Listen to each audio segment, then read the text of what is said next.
I never asked to be born into this family. Honestly, I never asked to be born at all.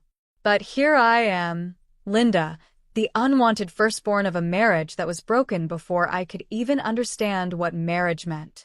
Some of my earliest memories are filled with arguments, slammed doors, and the cold silence that comes after a fight. I was still in diapers when my parents split up, too young to understand why my world was suddenly torn in two. By the time I was 2, Mom had already moved on, remarried to a man named Eric. Eric wasn't a terrible guy, not at first anyway.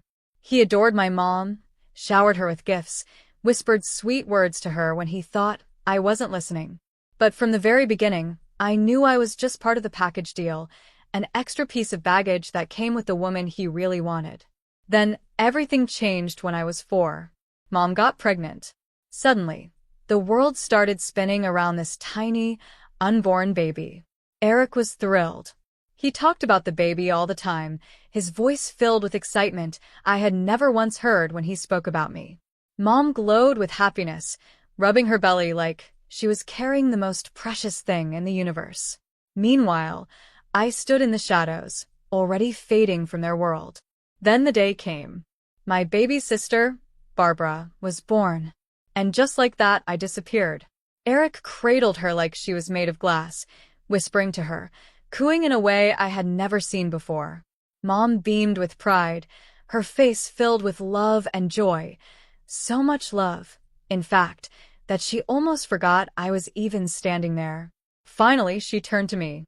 "Linda," she said, her voice warm but distant, like she had just remembered I existed. "Come meet your baby sister. You're going to be such a big help with her." I peered into the bundle of blankets, staring at the wrinkled red face inside. It looked more like a squished potato than a baby. "Hi," I mumbled. Everyone seemed to expect some magical connection, some instant sisterly bond. But all I felt was nothing. That was the day my childhood ended. I wasn't just Linda anymore. I was Barbara's big sister, the built-in babysitter, the little helper. "Linda, watch your sister while I make dinner." "Linda, can you change Barbara's diaper?" Linda read Barbara a bedtime story. It never stopped. Every time I tried to escape, whether to play with my friends, to read a book, or just to sit in peace for 6 minutes, I would hear the same call. "Linda, where are you? Barbara needs you." Barbara always needed me, and no one ever asked what I needed. The unseen sister. I started to hate that tiny, crying baby who had taken my place in the family. But every time I showed even a little frustration, I was met with disappointment and lectures. "You're a big girl now, Linda," Mom would say with a firm voice. "It's time to act like it. Barbara needs you to be a good role model." Then Eric would add, "You should be grateful to have such a wonderful little sister." Some kids would love that chance. And just like that, my childhood disappeared. From that moment on, everything was about Barbara. I always had to put her first. My own needs and wants didn't matter. I was no longer just Linda. I became Linda the babysitter, Linda the helper, Linda the invisible girl. As Barbara got older, it became even clearer that she was the favorite. By the time she was 7 and I was 13, everyone knew it, even me. One day, Mom made an announcement that left me speechless. "Linda, Barbara needs your room for her art and music. You'll be moving into her old room this weekend." I stared at her, shocked. "But that's my room. I've had it since I was little." Before Mom could answer, Eric stepped in with his usual fake patient tone. "Now, Linda, you're old enough to understand. Barbara needs more space for her hobbies. Her keyboard and easel take up a lot of room." I felt my chest tighten. "What about my things? Where will I put my books?" I asked weakly. Mom didn't even hesitate. "You'll figure it out. Barbara's talents need to be encouraged. You want to support your sister, don't you?" And there it was again, the guilt trip. The unspoken rule that I had to give up everything for Barbara without complaining. I bit my tongue and nodded, holding back tears. That weekend I moved. Barbara was thrilled. She danced around her new, bigger room, grinning as I squeezed my things into the tiny space that used to be hers. She didn't care how I felt. No one did. And as we got older, things only got worse. Barbara knew she could do anything and get away with it. And she did. One day, I caught her sneaking money from Eric's wallet. The breaking point. I whispered, "What are you doing?" Barbara just grinned and pressed a finger to her lips. "Shh, don't be such a tattletale, Linda." That night, everything fell apart. Eric's angry voice echoed through the house. $25. Who took $25 from my wallet? I saw Barbara's eyes go wide in panic. Before I could say a word, she blurted out, "I saw Linda near your room earlier." All eyes turned to me. I didn't. I stammered. But Barbara cut me off. "Check her backpack," she suggested, her voice full of fake concern. My heart pounded as Eric marched over and yanked open my school bag. There, stuffed into a side pocket, was a $6 bill. Mom gasped. "Linda, how could you?" I didn't take it. I cried, panic rising in my throat. I swear it wasn't me. But no one believed me. I was grounded for a month. Extra chores. Endless lectures about trust and responsibility. All while Barbara sat back with a smug smile, enjoying her victory. That night, lying in my tiny bed in my tiny room, I made a decision. I couldn't live like this anymore. Always the scapegoat. Always the afterthought. I needed a way out. High school became my escape plan. While Barbara got by on charm and our parents' attention, I threw myself into schoolwork. Every good grade, every club, every achievement was a step closer to freedom. The day I got my college acceptance letter was the happiest of my life. Full scholarship. A dorm room included. I was finally getting out. That summer, I took a job at a local cafe. Every dollar I earned went into a secret savings account. Never again would I rely on my family for money. Moving day arrived, and I couldn't pack fast enough. As I carried my suitcases to the car, Barbara stood in the doorway, smirking. "Have fun at loser college," she teased. "Try not to bore everyone to death with your nerdiness." I wanted to snap back, but I didn't. In a few hours, I would be free. And for the first time, my life would truly be mine. Starting over, again. For the first time in my life, I was judged for who I was, not compared to Barbara. I threw myself into my studies, determined to make the most of this chance. My human resources management program was tough, but exciting. I loved learning about how workplaces function, how to hire the right people, and how to handle conflicts. Ironically, growing up in my chaotic family had already given me plenty of experience in those areas. Between classes and homework, I worked at a small cafe near campus. The job was tiring, but every paycheck felt like a win. This was my money, earned through my own hard work, not given to me out of pity or obligation. Holidays were always awkward. When I came home, nothing had changed. Barbara was still the center of attention. Now in high school, she had built a reputation as a social butterfly, excelling in popularity, if not in academics. "Linda," Mom would say, her voice overly cheerful, "tell us about school. Any boys in your life?" I gave short answers, counting down the hours until I could leave. My real life, my real self, was back on campus, not in that house. Before I knew it, graduation day arrived. As I stood in my cap and gown, diploma in hand, pride surged through me. Despite everything, I had done it. I had succeeded. My family was there, though they looked out of place among the excited crowds. Barbara, of course, couldn't care less. "God, this is so boring," she muttered. "Can we go eat now?" I ignored her, choosing instead to pose for photos with my roommates and professors, the people who had truly supported me, who had seen my worth. They felt more like family than my actual family ever had. Fresh out of college, I landed a job as a human resources manager at a big company. That should have been my happy ending. But as I scrolled through apartment listings, my heart sank. Even the smallest, cheapest studios were way out of my budget. Then came the phone call.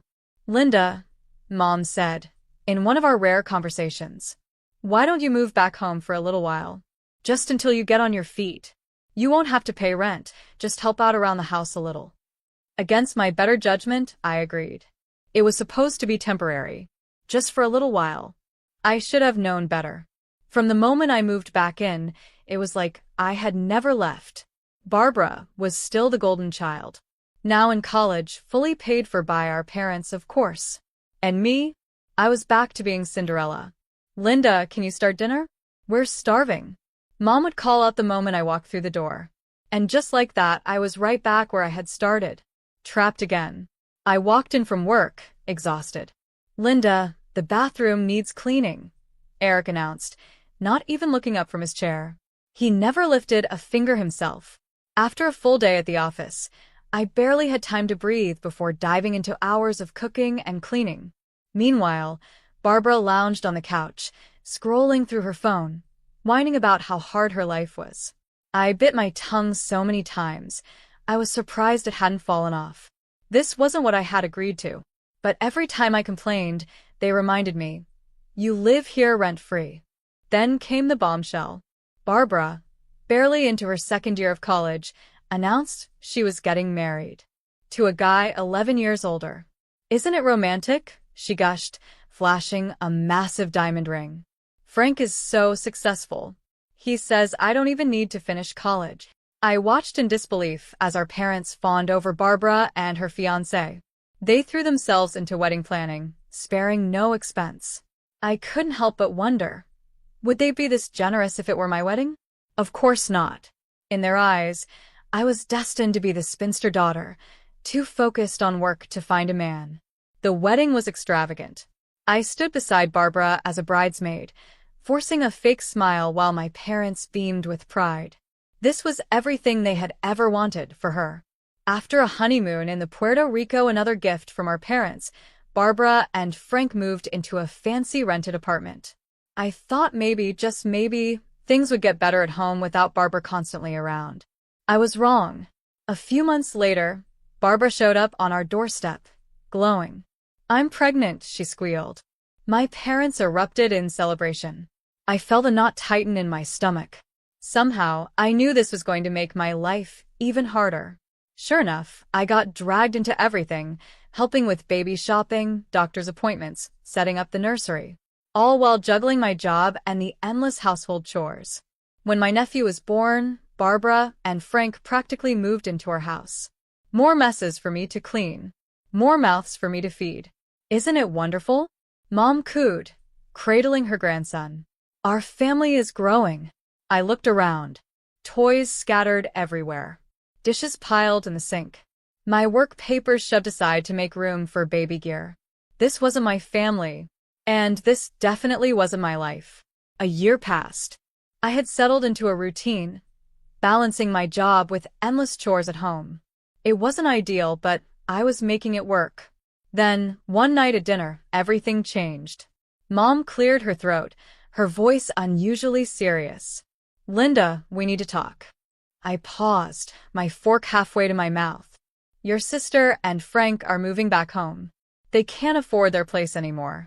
My heart sank. I already knew what that meant. My life was about to get even worse. Finally free. I knew something was coming, and it didn't take long. "We need you to move out," Eric said bluntly. "By the end of the week." My fork slipped from my hand, clattering onto my plate. "What? But where am I supposed to go?" Mom barely looked up. "You're a grown woman with a job," she said, waving a hand like it was nothing. "You'll figure it out." Heat rose in my chest, anger, fear, heartbreak all boiling together. "Why is it always about Barbara?" I snapped. "Why do you always choose her over me?" Eric's face hardened. "Don't be selfish, Linda. Your sister has a family to support. You're alone. You can manage on your own." I stared at him in disbelief. "Selfish," I repeated. "I have spent years sacrificing for this family. And now you're just throwing me out?" Mom's eyes narrowed. "Well, we won't be needing your sacrifices anymore. Or your services as a maid, for that matter." Her words hit like a slap. In a daze, I packed my things. There wasn't much. Most of the furniture belonged to them anyway. Tears ran down my face as I lugged my suitcases to my car, but I refused to let them see me break. As I pulled out of the driveway, Barbara's car turned in. She rolled down her window and gave me a little wave, her expression a mix of triumph and amusement. I gripped the steering wheel tighter and drove away. I found a tiny apartment across town. Just a small studio, the only thing I could afford on such short notice. As I unpacked my few belongings, something strange happened. For the first time in my life, I felt at peace. No chores waiting for me. No one expecting me to drop everything for them. Just me in my own space. Days turned into weeks, and I threw myself into my job, determined to prove, to myself and to everyone else, that I could do this. And, to my surprise, I was happier than I had been in years. No one to clean up after. No one to cook for. No one to put before myself. 3 years flew by. My hard work paid off. I was promoted to chief recruitment manager. The job came with a big salary bump and a lot more responsibility, but I welcomed it. With my new income, I moved into a nicer apartment close to work. For the first time, I decorated a place just for me. No hand-me-down furniture. No compromises. Just my style. My space. It felt like freedom. I had finally escaped the endless drama of my family. Then, out of nowhere, my phone rang. Barbara's name flashed on the screen. I hesitated, but picked up. Linda. Her voice was syrupy sweet. I need a favor. Of course, it wasn't a social call. Frank's looking for a new job. I was hoping you could help him out at your company. I sighed. I can look into it, I said carefully. But I can't promise anything. A few days later, Frank's resume landed in my inbox. I did my job, I checked his qualifications, found a few entry-level positions that fit, and passed them along. When he saw them, his response was instant. These are beneath me. I stared at his message. And in that moment, I realized I owed them nothing. When I called Frank to discuss the job options, his response was instant. Don't you have anything better? I bit my tongue. These are the positions that match your experience. Take it or leave it. He left it. A few weeks later, I overheard office gossip that nearly made me choke on my coffee. Frank had landed a cushy job at our biggest competitor, as head of sales. How the hell did that happen? I muttered to myself. It didn't take long to find out. Mom let it slip during one of our rare phone calls. Oh, your father pulled some strings, she said casually. He knows someone on their board of directors. Isn't it wonderful? Frank's doing so well. I felt like I had been punched in the gut. All those years of hard work, proving myself, struggling on my own, my parents had never lifted a finger to help me. But for Frank, they moved mountains. I wanted to scream, to call them out on their blatant favoritism. But what would be the point? They would never see it my way. So, I swallowed my anger and said nothing. A month passed. I threw myself into work, trying to forget about Frank, my parents, and the unfairness of it all. Then came the call that changed everything. Frank's voice was low, almost secretive. Linda, I need your help with something. I sighed. What is it? I need some information. Customer lists, pricing details. You know, the good stuff. My stomach dropped. Are you asking me to steal confidential company information? Come on, it's not stealing, he said smoothly. Just sharing between family. I felt my hands go cold. That's corporate espionage, Frank. It's illegal. He laughed like I had told a joke. No one will know it came from you. I'll make it worth your while. We can split the commission. I could hardly believe what I was hearing. Absolutely not. Don't ever ask me for something like this again. Frank's voice dropped lower. Don't be so uptight. Think about Barbara. About your nephew. Don't you want to help your family? That was the last straw. If you ever contact me about this again, I'm going straight to the police, I snapped. And don't you dare use Barbara or my nephew to manipulate me. Then I hung up. My hands were shaking with rage. How dare he? But I had a sickening feeling that this wasn't over. A week later, I was buried in paperwork when my assistant buzzed me. Miss Blair, your sister and her husband are here to see you. I froze. A chill ran down my spine. This wasn't a coincidence.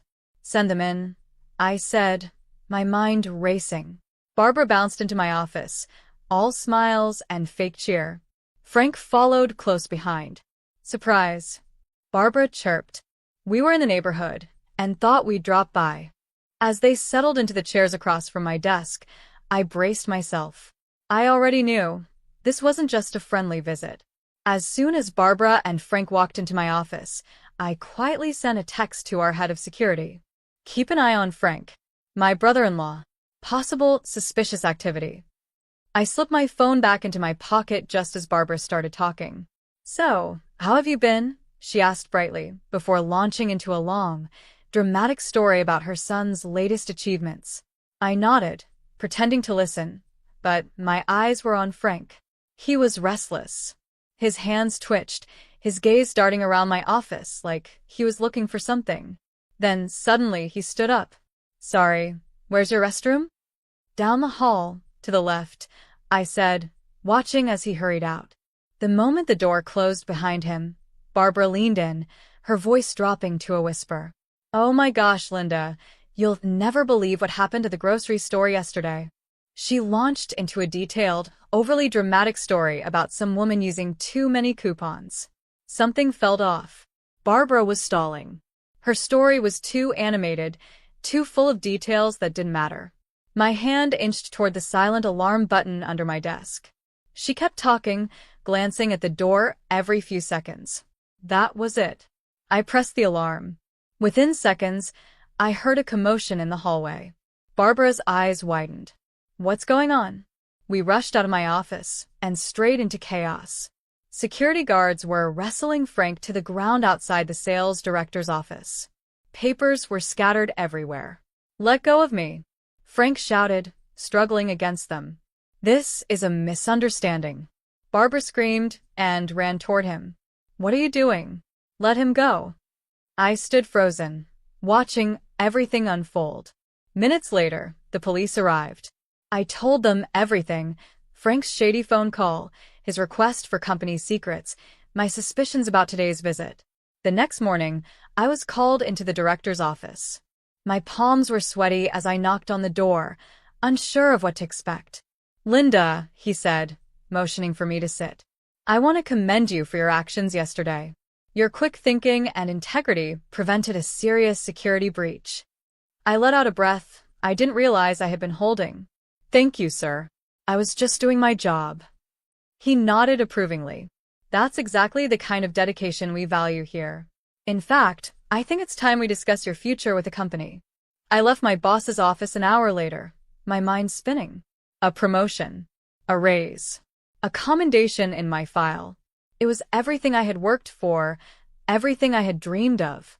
But as I sat at my desk, staring at the family photo I still kept, despite everything, I couldn't help but wonder. Was it worth it? And what would happen next with my family?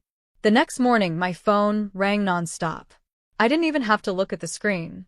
I knew who it was. Taking a deep breath, I answered. Linda.